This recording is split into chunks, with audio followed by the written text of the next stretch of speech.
All these sets from around 2021 are okay, but right now they are in my way because I think there is a set which is better than most of these sets put together, I would say. And like I said, these are all kind of in the way, so let's make some room so I can show you which set it is I'm talking about.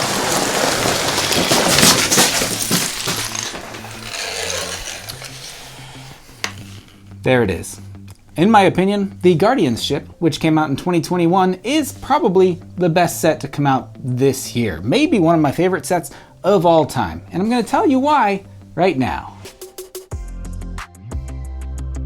Wake up, Guardian. Destiny reference. I'm Josh, this is Josh Build Stuff. Welcome back. Today we're talking about the Guardians ship, as LEGO has so chosen to call it. This is otherwise known as the Benatar. You may recognize this ship from such movies as The Guardians of the Galaxy or Avengers Endgame. This set, in my opinion, it is unparalleled. It is unperpendicular. But people keep telling me that that is not a phrase that is a real thing. This may be a shorter review because this is the entire set. It's not like full of features and other things. What this set is large and well detailed. It has some pretty cool minifigures with it. So let's talk about all of those things. This set came out at the beginning of August in 2021. It contains 1,901 pieces and only costs $150 here in the US. I know what you're saying, $150 for a 1,900 piece set? That sounds like a pretty good price to piece ratio to me. Well, we don't usually talk about price to piece ratios on this channel because usually I find them to be largely pointless when valuing a set and trying to assign it some worth, whether physical or metaphorical. But in my opinion, this set actually, it has a very nice price to piece ratio. For $150, this may be the best set, the best valued set from 2021. Who knows? Maybe from all time. If you noticed, we're going to use a little bit of exaggeration and hyperbole throughout this video because this set is fantastic. Like I alluded to at the beginning of this video, this may be my favorite set from 2021 subjectively. Objectively, this may just be the flat out best set from 2021 or from all time ever. I mean, no one ever got YouTube views by given middle of the road perspectives. Am I right? How's that for hyperbole? I love this set. I really do. And so I'm kind of going to be gushing about it. I'll tell you why I like it so much. And it's probably because of two main features. One, it's big. And two, it's chock full of details. Let's talk about that size first. Look at this thing. It's like the size of my entire arm. That's like half the size of a newborn baby dolphin. Don't ask why that is my point of reference or how that kind of thing might taste. But look at it. It's huge. I can rotate it around. The wingspan it's dang impressive on this thing. They should have called this the Albatross instead of the Benatar. I don't think she had a huge wingspan, but who am I to say? I don't know why this opening cockpit part kind of reminds me of a gulper eel. Don't ask why that's my point of reference, or again, how something like that might taste. This thing, like I said, it articulates. It's got like the wing, different bits of it flare out all over the place. I don't know if they're wings or engines or whatever. You see some of this happening in the movies where this thing is featured. The interior is well detailed. The top of this thing opens up. You can look inside there and play with make it like a little play set. I don't really care to do that very much. I think this set was designed to be displayed because of its immaculate detail and size. And, well, this big display stand was kind of a hint for me on that one. So that's big positive point number one. This set is huge. It displays beautifully. It is grand. It has a grandiosity, a grandiosity, a grand old Opry, a Dolly Parton kind of couple of big old qualities to it. And this set, oh boy, it's a big old beauty. And as long as we're talking big D's and alliteration, D's details do display delightfully. That's big positive number two. This set it is wrought with details from top to bottom, left to right. The wingspan is huge. The fact that this set is so large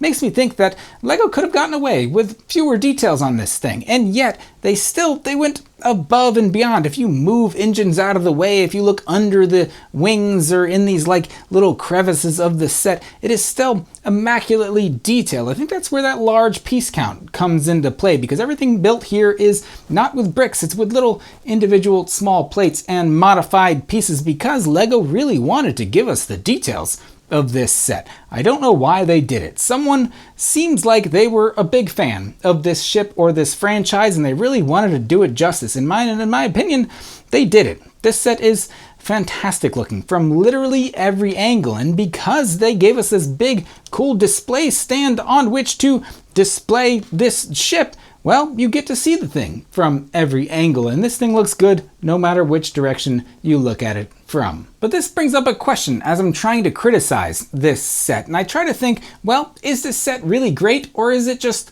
really large? And honestly, I don't think the two are entirely mutually exclusive. I think a set can be both great and large, and it can be great in part because it is large. Let's use the recently released UCS Republic gunship as an example. A lot of people were like, I don't understand the appeal of this ship. It doesn't look that impressive. And then you saw the thing displayed next to a regular size David Hall if you were watching the announcement video, and you were like, oh, never mind. That thing's dang huge. And that, in some small part, or no small part, I guess that is a lot of the reason why the set is so impressive. It's because it is so large. And so I think that can be a part of the appeal of a set that is going to be impressive almost purely because of its size, not alone, but like that could be the main reason why a set looks great, is that it is in fact huge. But this set, I think,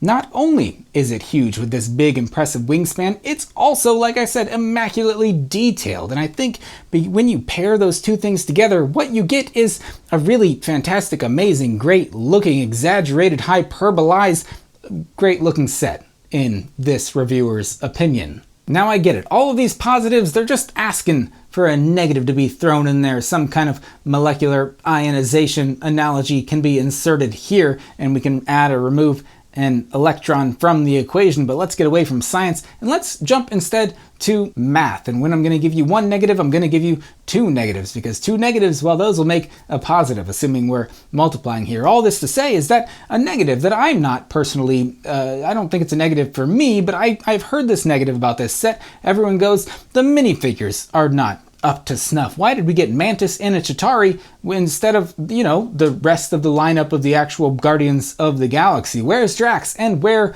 is Gamora? Well, and I think Drax is here. He's just standing extremely still, and so he is mastered the ability to turn invisible. And Gamora, well, she's literally right here. Like, I look at the latest Marvel CMF line, you get Gamora for $5. Not that big of a deal. There, we have completed the entire Guardians of the Galaxy. So if that's the biggest negative you could find with this set, well, do better. Now, while we're going to turn two negatives into a positive, I have to find a negative myself. I think there's like, I think on the inside there's an espresso machine, and there's not a milk frothing little jug there to froth the milk. And really, what is an espresso without frothed milk? Well, I think they call it an Americano, actually, but it's not as good, in my opinion. So there you go, two negatives.